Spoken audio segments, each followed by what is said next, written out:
आप सभी को नमस्कार। मैं डॉक्टर विवेक द्विवेदी। आज टॉक विद विवेक इस शो में आज का टॉपिक है ब्रेस्ट कैंसर अवेयरनेस। आज हमारे साथ स्पीकर है डॉक्टर आदिति अग्रवाल, जो कि breast onco surgeon and oncoplasty surgeon है। मैडम, हम आपका अपने टॉक शो में स्वागत करते हैं। Thank you sir. और आपसे निवेदन करते हैं कि आप हमारे दर्शकों का अभिवादन कीजिए। नमस्ते, मैं डॉक्टर आदिति अग्रवाल हूँ। मैं breast onco surgeon and oncoplasty surgeon हूँ। मैंने अपना MBBS MS general surgery Sevagram Medical College से किया है। उसके बाद मैंने अपना ब्रेस्ट का specialised training Tata Memorial Hospital से लिया है एंड ब्रेस्ट ऑन्कोप्लास्टी का फेलोशिप मैंने UK से किया है। एट प्रेजेंट मैं मुंबई के मल्टीपल हॉस्पिटल्स में attach to Wockhardt Hospital Mira Road, Apex Hospital Borivali, नमा हॉस्पिटल कांदिवली एंड मेरा खुद का क्लिनिक है मलाड के अंदर। बहुत बढ़िया मैडम, आपका हम एक बार फिर से स्वागत करते Thank you, हैं। sir. आज हमारे शो में आप आए और हमारे दर्शकों को आप जानकारी देंगे। जी सर। तो बातचीत की शुरुआत किया जाए। जी सर। आज का टॉपिक है मित्रों, आज का टॉपिक है ब्रेस्ट कैंसर अवेयरनेस। आप सभी लोग जानते हैं कि ब्रेस्ट कैंसर काफ़ी कॉमन है इंडिया में और पूरे वर्ल्ड में कॉमन है। तो मैडम, कुछ एक आइडिया देंगे, जनरल आइडिया कि ब्रेस्ट कैंसर कितना कॉमन है इंडिया में? सर, अगर हम लेटेस्ट 2022 के स्टैटिस्टिक्स के बारे में बात करें तो अर्बन वुमेन में ये ज़्यादा कॉमन है। 1 in 22 women suffer from breast cancer and जो रूरल एरिया है उसमें हम 1 in 60 वुमेन देखते हैं जो ब्रेस्ट कैंसर से प्रभावित होती है। जी, अर्बन में कॉमन ज़्यादा क्यों है और रूरल में? सर, ये काफ़ी हद तक हम कह सकते हैं लाइफस्टाइल और मॉडर्नाइजेशन रिस्पॉन्सिबल है अर्बन एरियाज में ज़्यादा कॉमन होने के लिए। जैसे अगर आप देखेंगे, पहले लड़कियों की शादी बहुत जल्दी होती थी, जल्दी बच्चे करते थे वो, एंड औरतें ज़्यादा करके अपने बच्चों को दूध पिलाती थी। अभी मोस्ट ऑफ दी वुमेन मेरे जैसे ही कैरियर ओरिएंटेड है, शादियाँ लेट होती है, काफ़ी जन बच्चे करते नहीं हैं, दूध नहीं पिलाते, इसके कारण रिस्क बढ़ता है। बिसाइड्स दैट आजकल लोग एक्सरसाइज नहीं करते हैं, वो इंसिडेंस बढ़ाता है। अब हमारी महिलाएं भी पीछे नहीं है, काफ़ी सारी औरतें अल्कोहल लेती है, स्मोकिंग करती है। ये सब रिस्क फैक्टर्स है ब्रेस्ट कैंसर का इंसिडेंस अर्बन एरिया में ज़्यादा होने के लिए। तो कहने का मतलब है कि जो अल्कोहल और ये स्मोकिंग है, इसका भी इसमें योगदान है? यस सर, इसका भी इसमें योगदान है। ये सब मिलके कहीं ना कहीं पे हम जंक फूड भी बहुत खाते हैं, तो ये सब ओबेसिटी को कंट्रीब्यूट करता है। Obesity is one of the important risk factors for breast cancer. अक्सर मैडम, आपके क्लिनिक में और हम लोग के भी क्लिनिक में कभी कभी कहीं कहीं हर आदमी इससे रूबरू होता है। बहुत सारे लेडीज रहते हैं, बहुत सारे जिनको ब्रेस्ट में पेन कभी कभी होता है और डर जाते हैं कि कहीं कैंसर तो नहीं है, क्या है। तो ये कितना टेंशन लेने की बात है? इसके लिए, इसके बारे में जरा कुछ जानकारी दीजिए। ज़्यादा करके जो ब्रेस्ट पेन होता है, हम सभी औरतें हार्मोनल चेंजेस के कारण हमें ये पेन होता है। मोस्ट ऑफ द टाइम्स ये पेन पीरियड से रिलेटेड रहता है, तो काफ़ी बार मेडिसिन से ये रिलीफ हो जाता है। ब्रेस्ट पेन बहुत ज़्यादा टेंशन लेने जैसी चीज़ नहीं है। जी मैम, ये बताइए कि कभी किसी को गांठ फील हुई अपने ब्रेस्ट में, लेडी को किसी को गांठ फील हुई ब्रेस्ट में, तो उसके लिए क्या सभी कैंसर होती है या उसमें कितने, क्या कैसे रहता है? बहुत बार औरतें हमारी डर जाती है कि अगर स्तन में कोई गांठ है तो वो पक्का कैंसर की होगी। इनफैक्ट 90% ऑफ द टाइम्स ये गांठें सादी गांठें होती हैं। कभी वो पानी का भरा हुआ गुब्बारा होता है जिसे हम कहते हैं सिंपल सिस्ट। कभी कभार औरतों को लगता है कि वो गांठ है और वो सिर्फ एक ब्रेस्ट का लंपी फील होता है, जिसे हम हमारी भाषा में फाइब्रोएडेनोसिस कहते हैं। यंग गर्ल्स में हमें ज़्यादा करके हार्मोनल गांठें मिलती है जिसे हम फाइब्रोएडेनोमा कहते हैं। सो कैंसर सिर्फ 10% औरतों को होता है, ठीक है। सो सारी गांठें कैंसर की गांठें नहीं होती हैं। मतलब जितने लोगों में गांठें हो रही उसमें सिर्फ 10% लोगों को? सिर्फ 10% को कैंसर की गांठें होती है। अच्छा, एक आप लोग अक्सर बातें करते हैं सेल्फ ब्रेस्ट एग्जामिनेशन। जी सर, हाँ। क्योंकि बहुत सारे लेडीज हैं जिनको डॉक्टर का एक्सेस नहीं हो पाता है, वो डॉक्टर सर के पास उतना पहुंच नहीं पाते। अर्बन एरिया में तो काफी कॉमन है, पहुंच जाते हैं, बट रूरल एरिया में कभी कभी दूर है, डॉक्टर नहीं है, या शर्म बस, या जो भी रीजन है। तो सेल्फ एग्जामिनेशन में कुछ ऐसे लक्षण बता दीजिए कि अगर ऐसा कुछ है तो उनको डॉक्टर को दिखाना चाहिए। हम आइडियली रिकमेंड करते हैं कि 18 साल की उम्र से हर लड़की को खुद से खुद के स्तन की जांच करनी चाहिए। दूसरा सवाल खड़ा होता है कब करनी चाहिए। हमारा मानना है आपके पीरियड्स के 5वें या 10वें दिन पर आपको खुद से खुद की जांच करनी है। जांच करते कैसे हैं? हमारे फिंगर टिप्स होते हैं, इससे आपको गोलाकार बनाना है। 1 रुपए का जैसे हम सिक्का बनाते हैं उस हिसाब से गोलाकार बनाना है। ऊपर का हमारा कॉलर बोन रहता है जिसको हम ब्यूटी बोन भी कहते हैं, वहां से लेके नीचे तक सेंटर जो हमारी हड्डी रहती है, स्टर्नम हम कहते हैं। सर आपका तो हड्डियों का नॉलेज हमसे बहुत बेटर रहेगा। स्टर्नम से लेके लैटरली अंडर आर्म्स तक हमारा मानना रहता है कि आपको जांच करना रहता है। ज्यादा करके जो काला भाग रहता है जिससे हम बच्चों को दूध पिलाते हैं, निपल एरियोला कॉम्प्लेक्स, वो भाग की गांठें मिस होती है, प्लस अंडर आर्म की गांठें मिस होती है। जब आप ये जांच करना शुरू करते हैं 18 साल की उम्र से, आपको समझ में आता है आपके लिए नॉर्मल क्या है। और जब आप ये जांच कर रहे हैं आपको देखना क्या है, ये भी इम्पोर्टेंट है। आपको देखना है कि कहीं पर आपको कोई गठान लग रही है, कहीं पर कोई ऐसा चेंज हुआ है जो इसके पहले नहीं था और अभी आप नोटिस कर रहे हैं। आपका ऐसा तो नहीं है कि एक ब्रेस्ट पहले से छोटा हो गया है या एक ब्रेस्ट पहले से बड़ा हो गया है गठान होने के कारण। कभी कभार निपल एरियोला जो रहता है अंदर खिंच जाता है। कभी कभी किसी औरतों को निपल से डिस्चार्ज आता है। अगर हम किसी बच्चे को दूध नहीं पिला रहे हैं तो हमारे निपल से डिस्चार्ज नहीं आना है। इसमें से अगर आप कुछ भी नोटिस करते हैं तो आपके पास के ब्रेस्ट स्पेशलिस्ट को आप तुरंत जाके आपको मिलना चाहिए और उसे लाइटली लेके इग्नोर मत कीजिए। Good madam, thank you. अच्छा, ब्रेस्ट कैंसर कौन सी उम्र में ज्यादा कॉमन है? ऐसा कौन सा एज ग्रुप है जिसमें कॉमन ज्यादा है और कौन सी एज ग्रुप में कम कॉमन है? सर ज्यादा करके हमारा मानना है कि ब्रेस्ट कैंसर हमको एल्डरली फीमेल्स में मिलता है, 50 साल से ज्यादा की उम्र में। बट एट प्रेजेंट इंडिया में हमें बहुत यंग लड़कियों में भी ब्रेस्ट कैंसर मिल रहा है। जी, ये बताइए कि ब्रेस्ट का जो प्रॉब्लम्स है, किसी को मान लीजिए प्रॉब्लम हो गया, बहुत सारे दूर दराज के इलाकों में डॉक्टर्स की अवेलेबिलिटी उतनी नहीं है, खास करके सर्जन्स की अवेलेबिलिटी नहीं है, तो यूजुअली किसको दिखाना चाहिए शुरू में और बाद में तो जाके सर्जन को लोग दिखाते हैं? कैसे क्या करना चाहिए, जरा कुछ के बारे में? So usually sir I can say अभी इंडिया हमारा बहुत प्रोग्रेस कर रहा है। Most of the places have a surgeon. ठीक है, आई एग्री सर। बहुत सारी औरतें फीमेल सर्जन ना मिलने के कारण बहुत शर्माती हैं एंड दिखा नहीं पाती। अगर कोई फीमेल सर्जन अवेलेबल नहीं है और वो मेल डॉक्टर को दिखाने के साथ कंफर्टेबल नहीं है तो वो अपने जनरल प्रैक्टिशनर को दिखा सकते हैं, या डेफिनेटली फीमेल ऑब्स्टेट्रिशियन गायनेकोलॉजिस्ट कोई ना कोई तो रहेगा जिन्होंने उनकी डिलीवरी करने में मदद की है। तो एक बार एटलीस्ट वो उनसे दिखा के एक ओपिनियन ले सकते हैं और समझ सकते हैं कि ब्रेस्ट में जो गठान है वो चिंता करने वाली है या नहीं।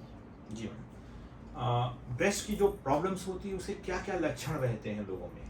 सो जैसे मैंने थोड़े समय पहले बताया, सेल्फ ब्रेस्ट एग्जामिनेशन में उन्हें नोटिस करना है कि स्तन में कहीं पर कोई गठान है क्या, किसी कारण से स्तन का साइज शेप चेंज हुआ है क्या, निपल से डिस्चार्ज आ रहा है क्या। काफी बार बड़ी गठानें हो जाती है तो औरतों को पेन भी परसीव होता है। ये हमारे कॉमनेस्ट साइंस है जिनके लिए हम लुक आउट करते हैं। जी मैडम, कॉलेज गोइंग लड़कियां में क्या क्या ध्यान रखना चाहिए ब्रेस्ट से रिलेटेड? हम उन्हें काफी बार कहते हैं कि उन्हें 18 साल की उम्र से ही ब्रेस्ट सेल्फ एग्जामिनेशन स्टार्ट करना चाहिए ताकि उन्हें समझ में आए कि नॉर्मल क्या है और अब नॉर्मल क्या है, ताकि जब आगे उनकी उम्र बढ़ेगी और अगर बाय चांस कोई गठान या कुछ होती है तो वो जल्दी पिकअप कर सकते हैं। तो सेल्फ ब्रेस्ट एग्जामिनेशन का कुछ ऐसा आप लोग वीडियो वगैरह बनाते हैं? सर अगर आप ऑनलाइन गूगल करेंगे तो बहुत सारे सेल्फ ब्रेस्ट एग्जामिनेशन के वीडियोस हैं जो हेल्प करते हैं औरतों को कि कैसे उन्हें खुद से खुद की स्तन की जांच करनी है। जी सर। जी मैम, आप देखेंगे एक तरह से सोसाइटी में बहुत ज़्यादा खुलकर ब्रेस्ट के इश्यूज के बारे में बातचीत नहीं की जाती है, तो क्यों ऐसा होता है आखिर?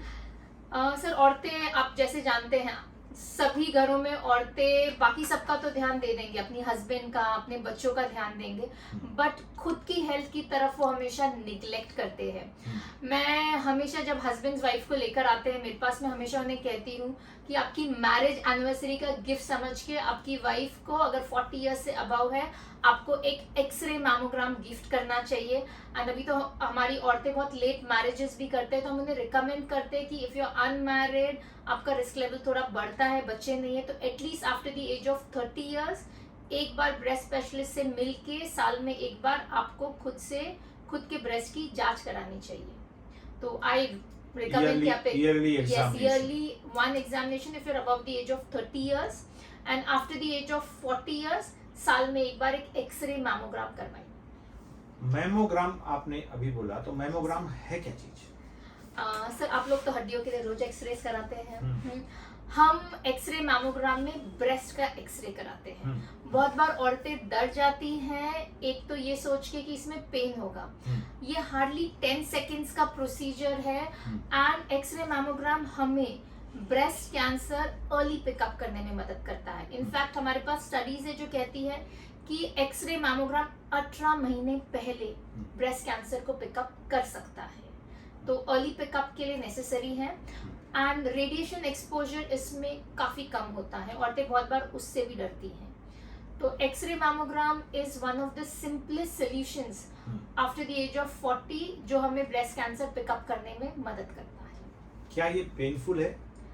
सर थोड़ा पेनफुल होता है सर, हार्डली 10 सेकेंड का प्रोसीजर। कोई इंजेक्शन वगैरह लगता है? नहीं सर, कोई इंजेक्शन वगैरह नहीं लगता है। और कितना टाइम लगता है? Sir it's hardly a 2 to 3 minutes procedure. हाँ, बट जितने भी अच्छे सेंटर्स हैं वो हमेशा एक्सरे मैमोग्राम को एक सोनोग्राफी के साथ कंबाइन करते हैं, क्योंकि सर जैसे आप समझते हैं कि जो चीज़ वाइट दिखती है नॉट नेसेसरी कि वो हड्डी होंगी। हम काफ़ी बार सोनोग्राफी करते हैं, उसमें पता चल सकता है कि उसके अंदर पानी भरा हुआ है, तो हमारा ट्रीटमेंट मैनेजमेंट चेंज होता है। इसके लिए हमेशा X-ray mammogram is combined with a sonography. जी, मैमोग्राफी करने के कौन सी उम्र से मैमोग्राफी करना शुरू कर देना चाहिए, और कितने कितने इंटरवल पे करना चाहिए, कितने सर साल? हाँ, इंटरनेशनली हम कहते हैं कि 50 के बाद करना चाहिए एक्सरे मैमोग्राफी, बट इंडिया के अंदर हम बहुत अर्ली ब्रेस्ट कैंसर्स देख रहे हैं, तो हम यूजुअली एटलीस्ट 40 के बाद रिकमेंड करते हैं। 40 से 50 के बीच में आप ऑल्टरनेट ईयर कर सकते हैं, और 50 के बाद तो हमारा कहना है कि आपको साल में एक बार एक्सरे मैमोग्राफी करना चाहिए। जिन औरतों का रिस्क फैक्टर ज्यादा है, मतलब उनके घर में ब्रेस्ट कैंसर है एक ही साइड में 2 औरतों को, या breast cancer plus ovarian cancer है, तो जो यंगेस्ट पेशेंट रहती है उससे 10 साल पहले से हम उनका स्क्रीनिंग स्टार्ट करते हैं सर। अच्छा, तो जैसे आप 40 का आपने बोला, 40 से अपने यहाँ इंडिया में करते हैं, 40 से पहले करेंगे तो कुछ फेलेसीज आने के चांसेस सर प्रॉब्लम क्या होता है, औरतों का ब्रेस्ट डेंस रहता है 40 से पहले, इसके लिए वो बहुत बार फाइंडिंग्स मिस होती हैं। एक्सरे पूरा वाइट दिखता है तो लीजन्स मिस होते हैं। इसके लिए हम 40 से कम उम्र वाली औरतों का सोनोग्राफी कराते हैं।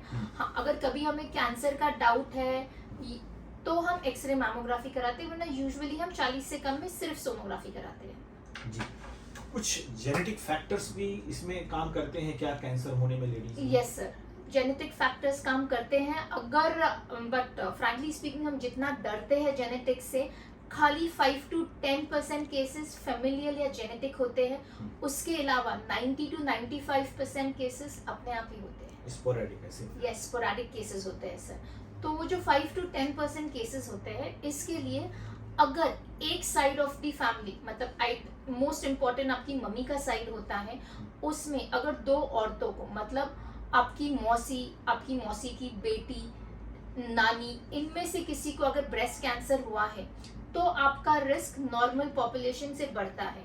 अगर उन्हें ब्रेस्ट कैंसर या ओवेरियन कैंसर हुआ है तो आपका रिस्क बढ़ता है। Breast cancer and ovarian cancer थोड़ा हैंड इन हैंड जाते हैं as far as risk factors are concern.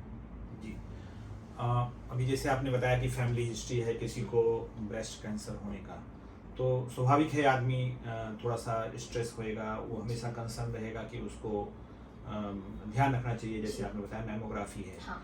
इसके अलावा कुछ और भी ध्यान रखना चाहिए? टेस्ट तो अभी हम लोग उस पे आएंगे सर, लेकिन अगर आपने एंजेलिना जोली का नाम सुना हाँ होगा उन्होंने जी, बायलैटरल तो मैस्टेक्टमी करा उन्होंने दिया। यस सर, वो उनके बायलैटरल मैस्टेक्टमी करने के बाद हमारे ब्रेस्ट के फील्ड में एक नई लहर आ गई थी।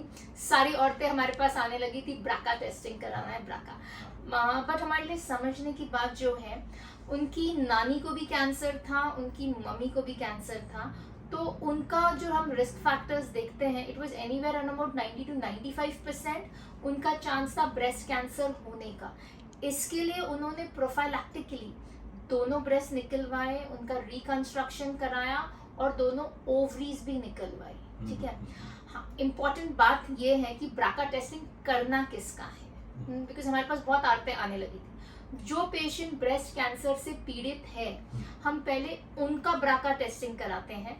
अगर वो पॉजिटिव आते हैं तो ही हम जो दूसरे फैमिली मेंबर्स है फिर हम उनका कराते हैं। तो बेसिकली पहले हम इंडेक्स पेशेंट का कराते हैं, फिर ही हम रिलेटिव्स का कराते हैं। बहुत बढ़िया, आप बहुत अच्छी जानकारी दे रहे हैं मैडम। Thank you sir. मित्रों, ये टॉक विद विवेक का शो, आज का टॉपिक है ब्रेस्ट कैंसर अवेयरनेस, और आज हमारे साथ है doctor Aditi Agarwal, breast onco surgeon and oncoplasty surgeon. Madam, हम बातचीत को आगे बढ़ाते हुए नेक्स्ट क्वेश्चन पर जाते हैं। नेक्स्ट क्वेश्चन ये है कि आपकी प्रैक्टिस में बहुत सारे पेशेंट्स आते हैं। आपने अभी बोला कि बहुत कम उम्र की पेशेंट्स में भी इंडिया में अभी ब्रेस्ट कैंसर होने लगा है, तो और बड़ी उम्र में तो स्वाभाविक रूप से आप बताया कि होता रहता है। तो सबसे कम उम्र की पेशेंट आपकी कितनी उम्र थी और उसका क्या मतलब रिस्पांस था आपके ट्रीटमेंट का, और सबसे ज़्यादा उम्र की पेशेंट का क्या उम्र था और क्या रिस्पांस था ट्रीटमेंट का? सर, सबसे यंगेस्ट पेशेंट जो मैंने ऑपरेट की है, अगर आप सुनेंगे तो आप भी शॉक में जाएंगे sir. She was a 22-year-old young girl, yes sir, 22। And वो अकेली नहीं है, मेरे पास 22-23-year-old लड़कियां हैं जिन्हें हमने ब्रेस्ट कैंसर डायग्नोस किया है। ये लड़कियां मेरे पास सादा ब्रेस्ट लम्प समझकर आई थी कि हमें ये गांठ निकलवानी है। एंड जैसे मैंने डिटेल वर्कअप किया, मैं यूजुअली इन पेशेंट्स का बायोप्सी करती हूँ। बेसिकली एक टुकड़ा निकाल के हम टेस्टिंग को भेजते हैं कंफर्म करने के लिए कि कैंसर है या नहीं है। उस पे हमने पिकअप किया कि 22-year-old वाली हमारी लड़की को कैंसर था। उसका ट्रीटमेंट खत्म होकर अभी 3 साल हो चुका है। एट प्रेजेंट वो अब्रॉड गई है आगे की अपनी पढ़ाई कंप्लीट करने के लिए जी। इसके अलावा सर, आपने पूछा था ओल्ड, तो मेरे पास एक 90-year-old फीमेल भी है जिनका हमने सर्जरी किया है। आई शुड से सर, उनके जेनेटिक्स बहुत अच्छे हैं। 5 साल हो चुका है, हमारी आंटी हेलन हार्डी है। बहुत बढ़िया। और बोलना है इस पे, इस क्वेश्चन पे? नहीं, मुझे ये बताइए कि जेनेटिक प्रीडिस्पोजिशन जिसको बोलते हैं, उसकी वजह से तो कैंसर हो सकता है, आपने बता दिया। कोई जेनेटिकली प्रोटेक्टेड भी होते हैं क्या? ऐसा कोई रहता है कि जेनेटिकली प्रोटेक्टेड रहता है? ऐसा कुछ नहीं कोई सर, रिसर्च वो आज तक तो हमने रिसर्च सुनी नहीं है कि कोई जेनेटिकली प्रोटेक्टेड है, ऐसा कुछ नहीं है। नहीं सर, तो it's not to my knowledge. मित्रों, ये हमारा टॉक विद विवेक का शो था, जिसमें आज हमारे साथ डॉक्टर आदिति अग्रवाल, जो कि breast onco surgeon and oncoplasty surgeon हैं। मैडम यहाँ पर बहुत सारे मुंबई और मुंबई के सबब में प्रैक्टिस करते हैं और बहुत सारे हॉस्पिटल से, बड़े बड़े हॉस्पिटल से अटैच हैं। तो मैडम, आज के एपिसोड में आप यहाँ पर आए और हमारे दर्शकों को आपने जानकारी दिया।